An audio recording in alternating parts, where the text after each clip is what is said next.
Happy to meet you again. আজ আমরা DNA replication নিয়ে আলোচনা করব। এস্চেরেসিয়া কোলাই, যেটাকে স্ট্যান্ডার্ড স্পেসিমেন ধরা হয় মলিকুলার বায়োলজির অ্যানালিসিসের জন্য, তার ক্ষেত্রে রেপ্লিকেশন কিভাবে হয় আমরা সেটা দেখব। এটা অন্যতম গুরুত্বপূর্ণ ঘটনা। প্রতিটি লিভিং সেলেই এটা হয়ে থাকে।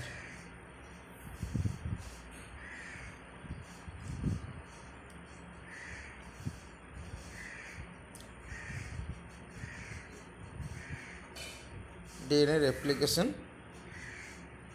আসলে ডিএনএ থেকে ডিএনএ কপি তৈরি হওয়ার প্রসেস। এর ফলে সি ভ্যালু মানে ডিএনএর মোট পরিমাণের যে ধ্রুবতা কনস্ট্যান্ট, সেই কনস্ট্যান্ট ভ্যালুটা বজায় থাকে। এন সংখ্যক ক্রোমোজোমে বা হ্যাপ্লয়েড সেট ক্রোমোজোমে যতটা ডিএনএ আছে, অথবা জিনোমের মধ্যে, ব্যাকটেরিয়ার ক্ষেত্রে জিনোমের মধ্যে যে ডিএনএ আছে তাকে সি ভ্যালু বলে। ডিএনএ থেকে এই ডিএনএ কপি সাধারণত সেল ডিভিশন বা সেলের মাল্টিপ্লিকেশনের সময় হয়ে থাকে। কোষের সংখ্যা বাড়ে, এইভাবে ডিএনএ পরিমাণটা বজায় থাকে, সি ভ্যালুটা মেনটেন হয়। এটা একটা অটো ক্যাটালাইসিস প্রসেস। অটো ক্যাটালাইসিস মানে নিজের বিক্রিয়া নিজেই নিয়ন্ত্রণ করে। এর জন্য যে এনজাইম লাগবে, যে প্রোটিন লাগবে, সেগুলো ডিএনএ নিজেই তৈরি করে রাখে। ডিএনএ নিজস্ব মেটাবলিক অ্যাক্টিভিটি ডিএনএ নিজেই মেনটেন করে, তাই একে অটো ক্যাটালাইসিস বলে। মেসেলসন এবং স্টাল এই দুই বিজ্ঞানী মিলিতভাবে পরীক্ষার সাহায্যে প্রমাণ করে দেখান যে ডিএনএ রেপ্লিকেশন হচ্ছে semi conservative type. Semi conservative বলতে কী বোঝায়? ডিএনএ যে দুটো তন্ত্রী থেকে কপি তৈরি হবে, অর্থাৎ ডাবল স্ট্যান্ডার্ড ডিএনএ থেকে দুটো ডাবল স্ট্যান্ডার্ড ডিএনএ হবে, সেই প্যারেন্ট ডিএনএর দুটো তন্ত্রী, যেটা 5 prime 3 prime strand, 3 prime 5 prime strand, এ দুটো সেপারেট হয় এবং টেমপ্লেট তৈরি করে। তারপর এই টেমপ্লেটকে ছাঁচ করে নতুন ডিএনএ তন্ত্রী আলাদা আলাদাভাবে তৈরি হয়। অর্থাৎ উৎপন্ন ডিএনএর একটা তন্ত্রী প্যারেন্টাল এবং একটা নিউ। এটাকে সেমি কনজারভেটিভ বলে। এছাড়াও আরও দুটো মডেল আছে, যেটা হচ্ছে কনজারভেটিভ মডেল। দুটো তন্ত্রী থাকে, কনজার্ভ থাকে এবং নতুন একটা ডিএনএ তৈরি হয়, এবং ডিসপারসিভ, যেটা গ্রহণযোগ্য নয়। ডিএনএ রেপ্লিকেশন একটা এলাবোরেট প্রসেস। একাধিক এনজাইমের উপস্থিতিতে এবং প্রোটিনের উপস্থিতিতে এই প্রক্রিয়াটা হয়। তার মধ্যে প্রথম এনজাইম হচ্ছে হেলিকেজ। হেলিকেজের সাহায্যে ডিএনএ দুটো তন্ত্রী আলাদা হয়, সেপারেটেড হয়, তাদের মধ্যে হাইড্রোজেন বন্ডগুলো ভেঙে যায়, রেপ্লিকেশন ফর্ক তৈরি হয়। ডিএনএর যে হেলিক্যাল বিন্যাস, সেই হেলিক্যাল বিন্যাসটা বিয়োজিত হয়। প্রথমে হেলিক্স অপসারিত হয়, তারপরে এইচ প্লাস বা হাইড্রোজেন বন্ডগুলো অপসারিত হয়। এরপর হচ্ছে প্রাইমেজ। প্রাইমেজের সাহায্যে আরএনএ প্রাইমার তৈরি হয়, একটা ছোট্ট আকারের আরএনএ, যেটা টেমপ্লেটের ওপর তৈরি হবে। রয়েছে টোপো আইসোমারেজ। হেলিকেজের ক্রিয়ায় যে সুপার কয়েল তৈরি হয় ডিএনএর, সেই সুপার কয়েল দূর করার জন্য দুটো টোপো আইসোমারেজ লাগে। এই কলাইয়ের ক্ষেত্রে টোপো 1, যেটা সিঙ্গেল স্ট্র্যান্ড ব্রেক করে, এবং টোপো 2, যেটা দুটো স্ট্র্যান্ড কাটে। এই যে সুপার কয়েলটা, এই সুপার কয়েলটা যতক্ষণ না ছাড়বে ততক্ষণ পর্যন্ত রেপ্লিকেশন ফর্ক এগোতে পারবে না। টোপো 2-র ইকুইভ্যালেন্ট ইউক্যারিওটে থাকে, যার নাম হচ্ছে গাইরেজ। এটা একটা টেট্রামেরিক এনজাইম, 4টে সাব ইউনিট থাকে। এটা এটিপি ডিপেন্ডেন্ট প্রসেসে কাজ করে। এরপর হচ্ছে DNA ligase, most vital enzyme in replication. এটা ডিএনএ দুটো অংশকে কোভ্যালেন্ট পেয়ারিং বা লিঙ্কিং করে। মূলত ল্যাগিং স্ট্র্যান্ডে তৈরি হওয়া ওকাজাকি ফ্র্যাগমেন্টগুলোকে যোগ করতে বা সিলিং করতে এটা দরকার হয়। ওকাজাকি ফ্র্যাগমেন্টগুলো পরপর যুক্ত হয়ে কন্টিনিউয়াস স্ট্র্যান্ড তৈরি হয়। এরপর সবথেকে ভাইটাল এনজাইম সেটা হচ্ছে ডিএনএ পলিমারেজ। ইকোলাই বা প্রোক্যারিওটের ক্ষেত্রে 3 রকম ডিএনএ পলিমারেজের ব্যাখ্যা হয়েছে, ডিএনএ পোল 1, ডিএনএ পোল 2 এবং ডিএনএ পোল 3। এর মধ্যে ডিএনএ পোল 1টা প্রথম আবিষ্কৃত এনজাইম, সংখ্যায় খুব বেশি থাকে সেলের মধ্যে এবং 2টি ফ্র্যাগমেন্ট আছে। বড় আকারের ফ্র্যাগমেন্টটাকে বলা হয় ক্লেনাও ফ্র্যাগমেন্ট। এর 3টে function, 5 prime 3 prime exonuclease activity, 5 prime 3 prime polymerization activity এবং 3 প্রাইম 5 প্রাইম এক্সোনিউক্লিয়েজ অ্যাক্টিভিটি। মূলত যে গ্যাপ তৈরি হয় ওকাজাকি ফ্র্যাগমেন্টের মাঝে আরএনএ প্রাইমার দূর করা, সেই গ্যাপটা ফিল আপ করে। এই এনজাইমটাকে কর্নবার্গ এনজাইম বলে, কারণ আর্থার কর্নবার্গ প্রথম এই এনজাইমটা আবিষ্কার করেন সেলের মধ্যে। ডিএনএ পলিমারেজ 2 তার সম্বন্ধে খুব একটা ব্যাখ্যা নেই, তার ভূমিকা পরিষ্কার জানা যায়নি। গেফটার, কর্নবার্গ এসব কয়েকজন বিজ্ঞানী এটা আবিষ্কার করেন। সবথেকে গুরুত্বপূর্ণ হচ্ছে ডিএনএ পোল 3। এর সংখ্যা কম, বড় আকারের এবং মাল্টি সাব ইউনিট যারা একত্রে হলো এনজাইম আকারে কাজ করে। এই এনজাইমের 3টি অংশ, একটা কোর পার্ট যেটা দুটো সিঙ্গেল আলফা, একটা থিটা, একটা এপসিলন এটা থাকে।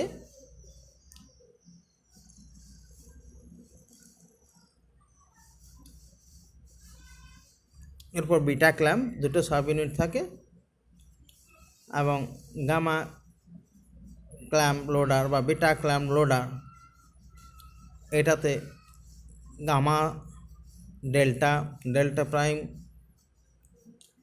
এবং কাই এই কটা সাব ইউনিট থাকে।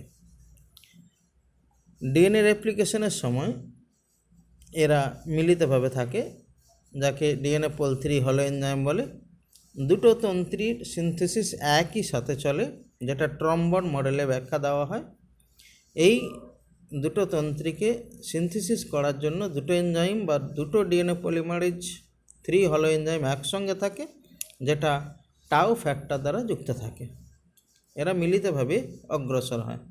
এখানে একটা গঠন দেখানো হচ্ছে, প্রতিটি সেগমেন্টে, অর্থাৎ এটা ডাইমার, দুটো ডিএনএ পোল 3 একত্রে আছে।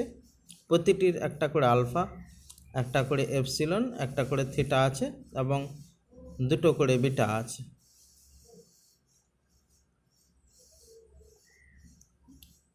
বিটার সঙ্গে গামা লেগে থাকে, গামার উপরে টাউ ফ্যাক্টর থাকে। টাউ ফ্যাক্টর দুটো ডিএনএ পোল 3কে ধরে রাখে।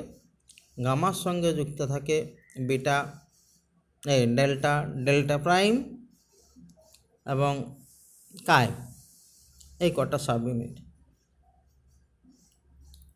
প্রথম অংশটা আলফা, এই অংশটা সাধারণত পলিমারাইজেশন অ্যাক্টিভিটি অর্থাৎ ক্যাটালাইটিক অ্যাক্টিভিটি দেখায়। বিটার সাহায্যে এনজাইমটা ডিএনএ স্ট্র্যান্ডকে ধরে রাখে আর বিটা ক্ল্যাম্প তৈরিতে সাহায্য করে লোডারটা। আরও একটা গুরুত্বপূর্ণ এনজাইম যেটা ইউক্যারিওটেই পাওয়া যায় সেটা হচ্ছে টিলোমারেজ। টিলোমারিক ডিএনএর স্পেসিফিক রেপ্লিকেশন ঘটায়, যা এন্ড রেপ্লিকেশন প্রবলেম দূর করে। এর নিজস্ব একটা ইনবিল্ট প্রমোটার আছে, কনসেনসাস সিকোয়েন্স আছে TTG AAA। এন্ড রেপ্লিকেশন প্রবলেমের ফলে ক্রোমোজোম আস্তে আস্তে ছোটো হয়ে যায় না। এটা সরাসরি ক্যান্সারের সঙ্গে জড়িত এবং মলিকুলার ক্লক আকারে কাজ করে। এই সম্পর্কিত ব্যাখ্যা অন্য জায়গায় আলোচনা করব। এর আরেকটা এনজাইম RNase-H, যার কাজ হচ্ছে আরএনএ প্রাইমারগুলোকে অপসারিত করা, যেটা ল্যাগিং স্ট্র্যান্ডে তৈরি হয়। আরএনএ প্রাইমার ডিএনএর মধ্যে থাকবে না, RNase-H সেটাকে দূর করে দেয়।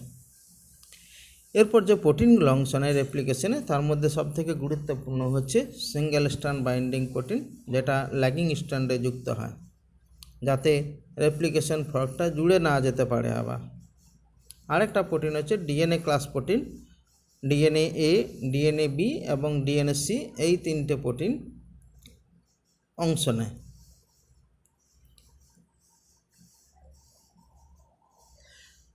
এই প্রোটিন এবং এনজাইমগুলোকে একত্রে রেপ্লিজম বলে এবং রেপ্লিজমের সঙ্গে ডিএনএ টেমপ্লেট দয় যোগ করলে আরএনএ প্রাইমার যোগ করলে তাকে একসঙ্গে রেপ্লিকেটিং অ্যাপারেটাস বলা হয়। এই গেল ডিএনএ রেপ্লিকেশন সম্পর্কিত প্রাথমিক ধারণা। এরপর পদ্ধতি। ইকোলাইয়ের ক্ষেত্রে এবং ইউক্যারিওটের ক্ষেত্রে পদ্ধতি কিছুটা ভিন্নতা আছে। এখানে ইকোলাইয়ের রেপ্লিকেশন দুটো ধাপে সম্পন্ন হয়, ইনিশিয়েশন, ইলঙ্গেশন। টার্মিনেশনটা এদের ক্ষেত্রে গুরুত্বপূর্ণ নয় যেহেতু সার্কুলার ডিএনএ। যে জায়গায় রেপ্লিকেশন ইনিশিয়েট হয় সেই জায়গাটাকে বলা হয় অরিজিন। ইকোলাইয়ের ক্ষেত্রে সেটার নাম হচ্ছে অডিসি, যেটা প্রায় 245 বেস পেয়ার দৈর্ঘ্য বিশিষ্ট।